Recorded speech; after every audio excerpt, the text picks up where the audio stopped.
सिर्फ और सिर्फ हिंदू मुसलमान पर चुनाव हुआ है, सिर्फ और सिर्फ हिंदू मुसलमान पर। सिर्फ बीच बीच में ये लोग वो कहते हैं ना कि असल में नरेंद्र मोदी जी जो है ना, बीजेपी को वो दो घोड़े पे सवार करवाते हैं। एक घोड़े की लगाम उन्होंने पकड़ रखी है, विकास नाम का एक घोड़ा है, और दूसरा जो घोड़ा है वो हिंदू मुसलमान की सांप्रदायिकता के नाम का घोड़ा है। उन्हें जब लगता है कि हाँ मौका है विकास के घोड़े को थोड़ा सा ढील देके दौड़ा दो, तो विकास के घोड़े को दौड़ा देते हैं, और जहां उनको लगता है कि यहाँ पर थोड़ा सांप्रदायिक हिंदू मुसलमान का घोड़ा दौड़ाना है तो वो उसको दौड़ाते हैं। तो एक पीढ़ी वो है जो पैदाइश से लेकर आज तक सिर्फ और सिर्फ इनके बहकावे में आकर हिंदू और मुसलमानों की नफरत में जी रही है। एक पीढ़ी वो है कि जो सिर्फ और सिर्फ इनके बहकावे में आकर इस बात से वोट देती है बीजेपी को कि अगर मोदी हट जाएंगे, बीजेपी हट जाएगी तो हमको मार दिया जाएगा।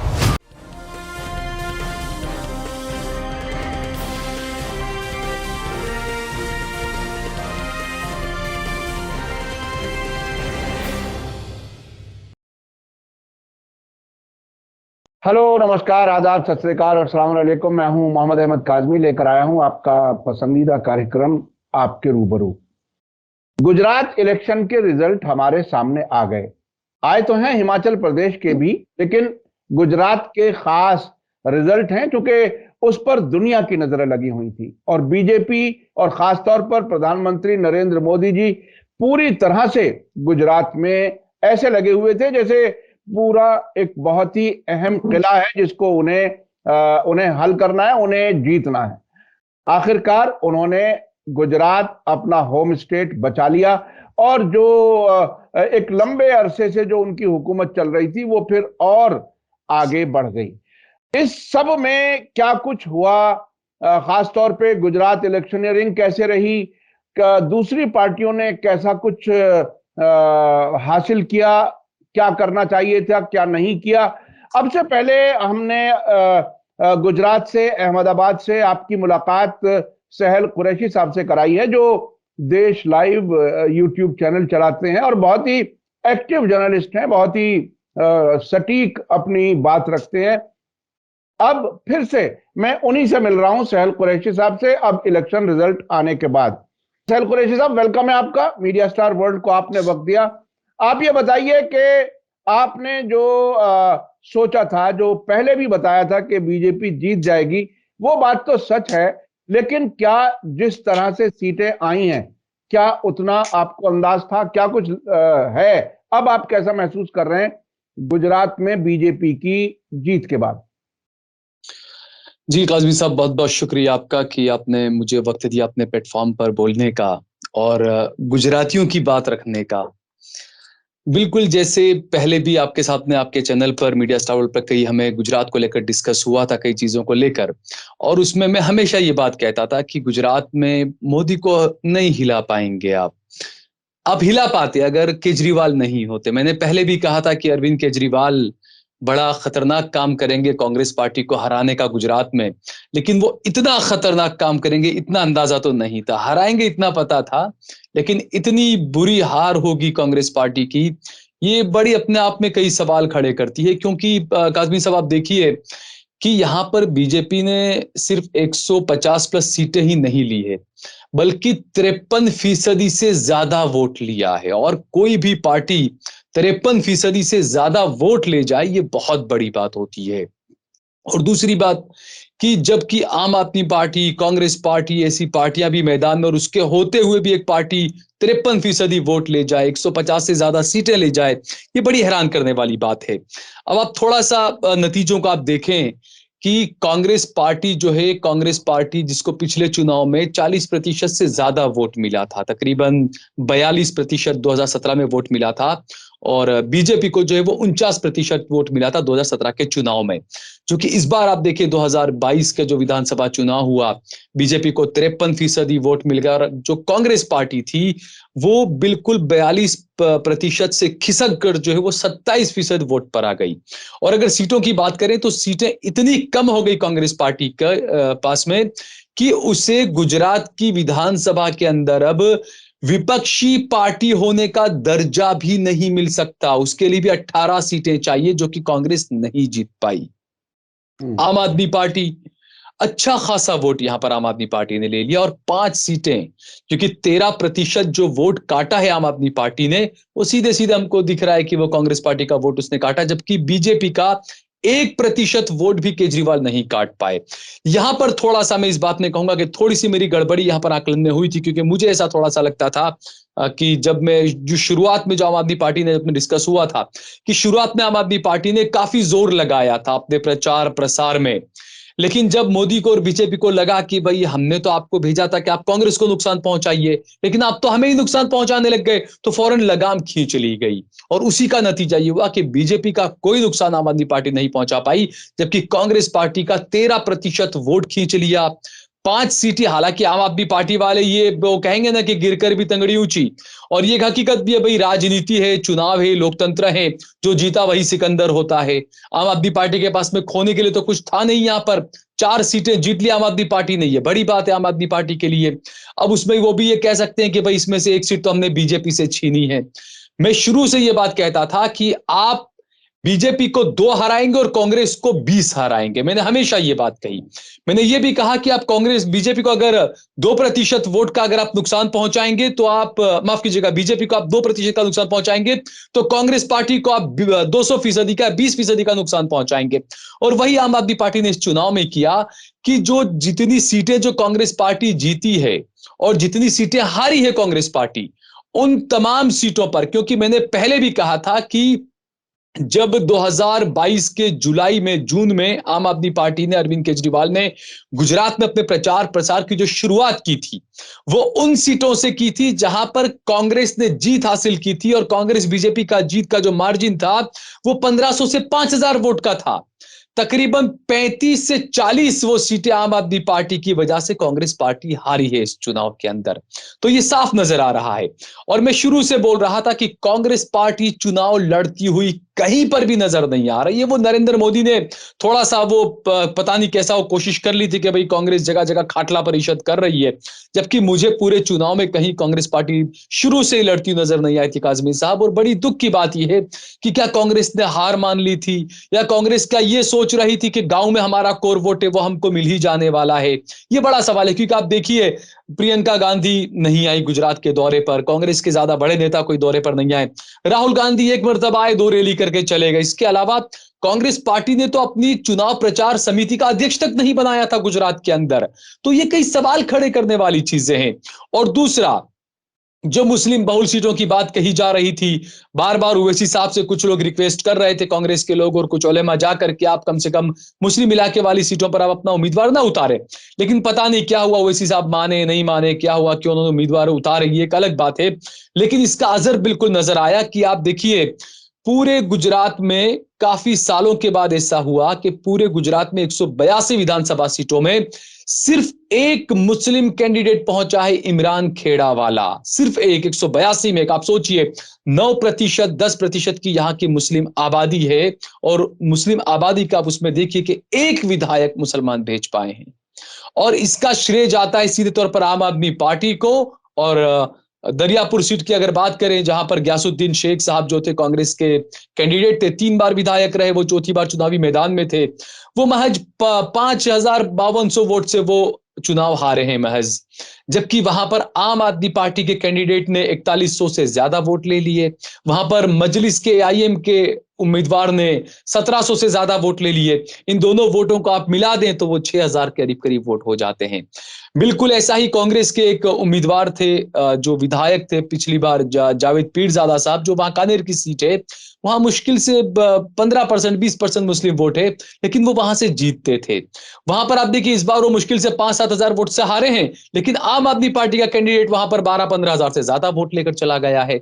तो इससे साफ नजर आ रहा है कि जो खदशा था, जिस बात का डर था, वही गुजरात चुनाव में हुआ।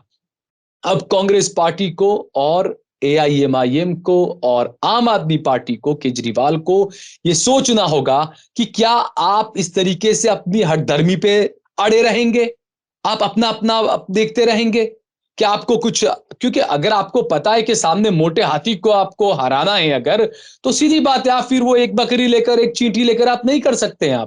आपको एक ठोस रणनीति बनानी पड़ेगी उसके लिए। और सबसे बड़ी बात, गुजरात चुनाव में जो चीजें हुई, मैंने बहुत पहले ये बात कही थी कि अचानक ही गुजरात चुनाव से पहले किसी अधिकारी को वीआरएस दिलवा देना जबरदस्ती, और उसको चुनाव कमिश्नर, इलेक्शन कमिश्नर बना देना देश का, वहीं से कई सवाल उठने लग गए थे ना काजमी साहब। क्योंकि आप ये सोचिए कि चलिए ये कहते हैं कि मोदी बहुत लोकप्रिय है, चलिए मानते हैं मोदी लोकप्रिय है, तो मोदी की लोकप्रियता दिल्ली के एमसीडी चुनाव में काम में क्यों नहीं आई भाई? मोदी की लोकप्रियता हिमाचल प्रदेश के चुनाव में क्यों काम में नहीं आई? मोदी की लोकप्रियता आज उत्तर प्रदेश के मैनपुरी में जो चुनाव हुआ, उपचुनाव लोकसभा का, वहां पर क्यों उनकी लोकप्रियता काम में नहीं आई? तो ये कई चीजें हैं जो सवाल खड़े करती है कि आखिरकार ऐसी तो कैसी लोकप्रियता रही है मोदी जी की कि काम में नहीं आई वहां पर, और गुजरात में सिर्फ काम में आ गई। किस तरीके से यहां पर वोट डाले गए, किस तरीके क्या कुछ हुआ, ये सबके समझ से परे है। क्योंकि आज मैं बता रहा हूं, अभी 1 घंटे पहले मेरे घर के करीब मुख्यमंत्री जो हैं भूपेंद्र पटेल, वो आए थे। बड़ा प्रोग्राम था, कार्यक्रम था बीजेपी का। लेकिन उस कार्यक्रम में आप सोचिए कि ये बीजेपी की ऐतिहासिक जीत इसे कहा जाएगा, क्योंकि 150 पार करना कांग्रेस के वक्त में 85-85 के दौर में माधव सिंह सोलंकी जब कांग्रेस के मुख्यमंत्री हुआ करते थे, तो कांग्रेस का रिकॉर्ड था, 149 सीटें कांग्रेस पार्टी जीती थी। उससे ज्यादा कभी भी कोई पार्टी सीट नहीं जीत पाई। ये पहली बार हुआ है कि बीजेपी 150 प्लस जीत कर आई है, और वो भी तब जबकि नरेंद्र मोदी गुजरात में नहीं है। बड़ी हैरानी की बात है, 2017 का चुनाव इतने बुरे तरीके से बीजेपी जीती थी, यानी कि मरते मरते जीती थी, ऑक्सीजन पर जीती थी। उसके बाद ये चुनाव में इतनी ज्यादा सीटें आना, तो आप खुद सोचिए तो कितनी भीड़ होनी चाहिए थी मुख्यमंत्री के कार्यक्रम में, लेकिन कुर्सियां खाली नजर आ रही थी आज भी। तो ये बात समझ में नहीं आती, ये बात लोगों के गले नहीं उतर रही है। मोदी की रैलियों में भीड़ नहीं थी, अमित शाह की रैलियों में भीड़ नहीं थी, योगी आदित्यनाथ की रैलियों में भीड़ नहीं थी, जीतने के बाद भी भीड़ नहीं है। तो आखिरकार वोट आया कहां से, वोट दिया किसने? महंगाई को लेकर इतना गुस्सा है लोगों में, बेरोजगारी को लेकर लोगों में इतना ज्यादा वो है, तो कहां से वोट आया, कैसे वोट आया? सिर्फ और सिर्फ हिंदू मुसलमान पर चुनाव हुआ है, सिर्फ और सिर्फ हिंदू मुसलमान पर। सिर्फ बीच बीच में ये लोग वो कहते हैं ना कि असल में नरेंद्र मोदी जी जो है ना, बीजेपी को वो 2 घोड़े पे सवार करवाते हैं। एक घोड़े की लगाम उन्होंने पकड़ रखी है, विकास नाम का एक घोड़ा है, और दूसरा जो घोड़ा है वो हिंदू मुसलमान की सांप्रदायिकता के नाम का घोड़ा है। उन्हें जब लगता है कि हाँ मौका है विकास के घोड़े को थोड़ा सा ढील देके दौड़ा दो, तो विकास के घोड़े को दौड़ा देते हैं। और जहां उनको लगता है कि यहां पर थोड़ा सांप्रदायिक हिंदू मुसलमान का घोड़ा दौड़ाना है, तो वो उसको दौड़ाते हैं। तो गुजरात के अंदर वही हुआ। इसीलिए आप सोचिए कि गृह मंत्री, देश के गृह मंत्री गुजरात के अंदर खड़े होकर ये कहते हैं कि 2002 में तो हमने सीधा कर दिया सबको। तो वहीं से अंदाजा आता है कि आप बहुसंख्यकों को डराकर उनका वोट लेना चाह रहे हैं आप। एक मर्तबा और उन्होंने गुजरात की एक रैली के अंदर कहा था कि पहले लतीफ अली आया करते थे। लतीफ गुजरात के अहमदाबाद के बहुत बड़े डॉन थे, जिनके ऊपर से एक रईस नाम की फिल्म भी बनी थी। तो उसको लेकर उन्होंने कहा था कि पहले लतीफ अली आया करते थे, अब बजरंग बली आया करते हैं। तो ये इन चीजों से हमें समझना चाहिए कि आखिरकार किस चीज पर चुनाव हुआ है। विकास जो है वो सिर्फ ढकोसला है, विकास सिर्फ नारा है, इसके अलावा कुछ नहीं है विकास। 2002 से नरेंद्र मोदी विकास की बातें कर रहे हैं। 2002 के बाद में उन्होंने कहा था कि धोलेरा में एयरपोर्ट बनेगा, आज तक वो एयरपोर्ट नहीं बन पाया। मेट्रो की इतने सालों से बात कर रहे थे, अब जाकर मेट्रो उन्होंने कुछ जगहों पर खोल दिए, शुरू कर दी है। तो विकास तो सिर्फ एक नारा है, एक जुमला है। बाकी मेन जो यही बात है कि इस देश के हिंदू भाइयों के दिलो दिमाग में मुसलमानों के लिए इतनी ज्यादा नफरत भर दी है। क्योंकि आप सोचिए 27 साल हो गए बीजेपी को सत्ता में आए हुए गुजरात में, यानी कि एक पीढ़ी पूरी ऐसी है जिसने कांग्रेस का शासन नहीं देखा है गुजरात के अंदर। एक पीढ़ी वो है जो पैदाइश से लेकर आज तक सिर्फ और सिर्फ इनके बहकावे में आकर हिंदू और मुसलमानों की नफरत में जी रही है। एक पीढ़ी वो है कि जो सिर्फ और सिर्फ इनके बहकावे में आकर इस बात से वोट देती है बीजेपी को कि अगर मोदी हट जाएंगे, बीजेपी हट जाएगी, तो हमको मार दिया जाएगा।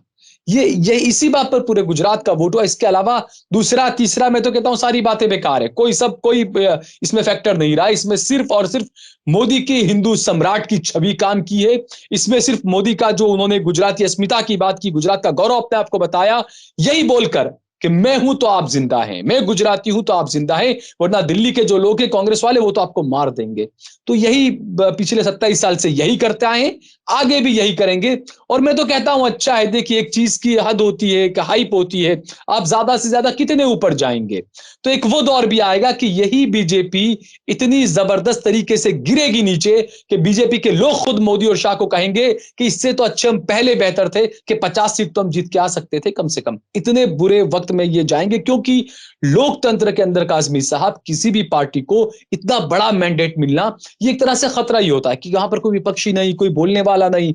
अब जब अभी ये लोग इतने बेलगाम घोड़ों की तरह बिल्कुल बेलगाम थे ये, तो अब तो क्या नहीं कर सकते, क्या नहीं करेंगे अब ये।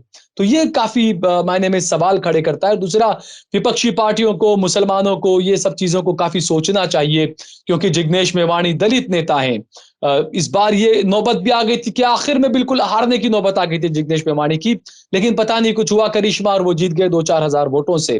तो ऐसी कई सीटें ऐसी है जहां पर आम आदमी पार्टी की वजह से कांग्रेस पार्टी को बहुत बुरी हार का सामना करना पड़ा। कम से कम 40 सीटें तो ऐसी साफ साफ नजर आती है जहां पर आम आदमी पार्टी ने सीधे सीधे बीजेपी को फायदा पहुंचाया है। अच्छा, ये जो आपने कहा कि ये बीजेपी का जवाल आएगा, गिरेगी, क्या 2024 में कुछ आप तब्दीली अब भी महसूस करते हैं? कुछ लोगों का जो जो अंदाज था और जो अब तक भी शायद है कि गुजरात अगर बीजेपी जीत जाएगी तो फिर 2024 बीजेपी के लिए आसान हो जाएगा। क्या वाकई आसान होगा? जी बिल्कुल आसान होगा काजमी साहब। 2024 में तो कहता हूं, मैं अभी से नहीं कह रहा हूं, मैं पिछले 2 साल पहले से ये बात कह रहा हूं कि 2024 में नरेंद्र मोदी 400 प्लस सीटें लेकर आएंगे। कोई नहीं रोक पाएगा। जैसा गुजरात में हुआ ना कि 182 में से 150 154 पर आ गए ये होगा लोकसभा चुनाव 2024 में भी यही होगा। बीजेपी बहुत आराम के साथ में, इत्मीनान के साथ में, हिंदुत्व के घोड़े पर सवार होकर आराम से 400 प्लस सीटें जीत कर आएगी। क्योंकि मैं बार बार ये बात कहता हूं कि ईवीएम और चिप, ये सवाल तो उठते रहते हैं। ईवीएम की चिप को सही करने से ज्यादा यहां पर जरूरत है कि इस देश के हिंदू युवाओं के दिमाग की चिप को सही किया जाए। जो चिप फिट की गई है वो चिप आने वाले दौर में और ज्यादा नुकसानदेह होने वाली है। आप सोचिए, मैं यही कहता हूं कि जब आपको 250 सीटें, 270 सीटें मिलती है, 310 सीटें मिलती है, तब आप इतना तांडव मचा रहे हो पूरे देश में। तो जब आपको 400 मिल जाएगी तब आप क्या नहीं करोगे। और इसलिए मैं कह रहा हूं कि बीजेपी जीतेगी 400 सीटें, क्योंकि जिस तरीके से मोदी का जो कद बढ़ रहा है, जिस तरीके से संवैधानिक संस्थाओं को कुचला जा रहा है, जिस तरीके से चुनाव आयोग, आप सोचिए कि हिमाचल में चुनाव हो गए, हिमाचल की जनता को 1 महीना इंतजार करना पड़ा कि गुजरात में चुनाव होंगे तब हमको रिजल्ट का पता चलेगा। कोई आवाज उठाने वाला नहीं था। क्या यही डर था नरेंद्र मोदी को कि अगर हिमाचल के चुनाव का नतीजे पहले अगर डिक्लेयर कर देते तो उसका असर गुजरात पर पड़ता कि देखो हिमाचल हार गए मोदी। तो ये चीजें कई सवाल खड़े करती है काजमी साहब। यानी इससे ये अंदाज होता है कि बीजेपी को ये अंदाज था कि हिमाचल प्रदेश उनके हाथ से निकल रहा है। क्या क्या कुछ लोगों का ये कहना है कि शायद छोटे स्टेट्स में या छोटे इलेक्शंस में वो बीजेपी दूसरी पार्टियों को जीतने का रास्ता बाकी खोल के रखती है। ज्यादा इंपॉर्टेंट और ज्यादा बड़े जो इलेक्शन होते हैं वो खुद जीतना चाहती है। क्या उस तरह का तो नहीं है? क्या है? बिल्कुल, देखिए एक बात तो ये भी है कि गुजरात चुनाव से ये साफ हो गया, जैसे मैंने कहा कि आम आदमी पार्टी हो, असदुद्दीन ओवैसी साहब की, या आईएमआईएम हो, ये जो तमाम पार्टियां हैं, इनको सोचना पड़ेगा कि आपको अगर विपक्षी ताकत बनना है। एक तरफ आप बात करते हैं कि विपक्ष को मजबूत होना पड़ेगा, विपक्ष कमजोर है, और दूसरी तरफ आप खुद ही विपक्ष को कमजोर करने में लगे रहते हैं। तो ये तो उनको सोचना पड़ेगा। तो ये तो एक ताकत है ही। और दूसरा यहां पर ये कि हिंदुत्व का जो कार्ड है वो तो अपना काम कर ही रहा है। अब हिंदुत्व के कार्ड को भी अगर आपको कमजोर करना है तो सीधी बात आपको विपक्ष को मजबूत करना पड़ेगा, जो फिलहाल तो होता हुआ नजर नहीं आ रहा है। अब जो बात कर रहे हैं अरविंद केजरीवाल, अब वो पंजाब जीत गए, दिल्ली एमसीडी चुनाव जीत गए, गुजरात में खाता खोलकर 4 सीटें लेकर आ गए, तो वो तो अब समझेंगे कि 2024 में मैं ही गब्बर हूं, बस अब मैं ही सब कुछ करने वाला हूं। तो अगर उन्होंने ऐसा सोचकर 2024 में भी आगे बढ़ते हैं तो बिल्कुल 2024 के नतीजे भी हो सकता है गुजरात की तरह ही हो। सबके हाथ में कुछ आने वाला नहीं है। यही होगा अगर विपक्षी ताकत आप नहीं बना पाए, क्योंकि अभी तक तो ये था 2019 के चुनाव हुए लोकसभा में, तो हमने देखा हिंदी पट्टी में यूपी, बिहार, गुजरात और राजस्थान, इस तमाम जगहों पर जो बीजेपी को सीटें मिली, बंगाल में जो सीटें मिली, साउथ में वो सीटें नहीं मिली थी। लेकिन सीधी बात है, जब आप इतना ज्यादा हाइप पर जाते हैं तो आपका अगला टारगेट जो होगा बीजेपी का वो साउथ होगा। अब आप साउथ में सोचिए, साउथ में क्या जगन मोहन रेड्डी है कांग्रेस के साथ में, विपक्ष के साथ में? नहीं है। तो आप क्या करेंगे साउथ में? साउथ में आप देखिए डीएमके का अलग है, एआईएडीएमके का अलग है, बीजेपी अपनी ताकत लगा रही है वो अलग है, लेफ्ट पार्टियों का अलग है, ममता का आप बंगाल में देखिए अलग है, लेफ्ट पार्टियों का अलग है। तो ये तमाम चीजें, ये इतना आसान नहीं होगा 2022 भी, क्योंकि नरेंद्र मोदी बहुत श्रूड पॉलिटिशियन है, बहुत श्रूड पॉलिटिशियन है।